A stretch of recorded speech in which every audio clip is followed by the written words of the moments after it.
سندیکا روزنامه‌وان کردستان به آماده بونا نقیب سندیکا روزنامه‌وان و ریوبری و سازین اولهی لپارزگاه دو نشتنک وکری انجام دا جبو لیک تگهشنا سازی راگهاندن دیگر ریوبری و سازین اولهی لدهو که ریزگتن لیا سایا 35 یا سال 2007 یا روزنامه‌وانی جلای اولهی و ریز له هر روزنامه‌وان کی بیتگتن ددم رومال کرنا هر بویرکی دا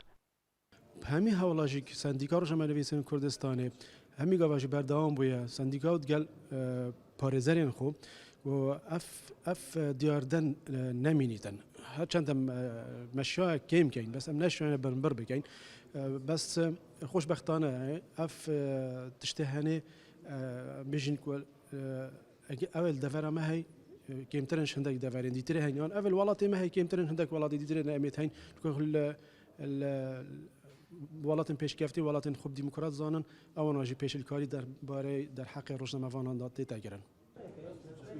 بزانین واستنگین دکبن دریا روزنامه‌وان دا جبو رومال کنه هر بویرکه چنه ل پارێزگه ها دهوک بچێ چالاکیەکی بێگومان دەستگەن ئەمنینە ڕێگریت کەن ڕۆژنامەوان وەکو ڕۆژنامەوان وەکو پێوی نەشین کارێ خۆ بکەن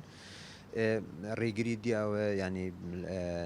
دام و دەستگەن حکومی لە سنووری پارێزگەها دووکی زانیاری وەکو پێوی نادەنە ڕۆژنامەوانێن تایبەت ئەو ڕۆژنامەوانێن ji dervey dezgê yanî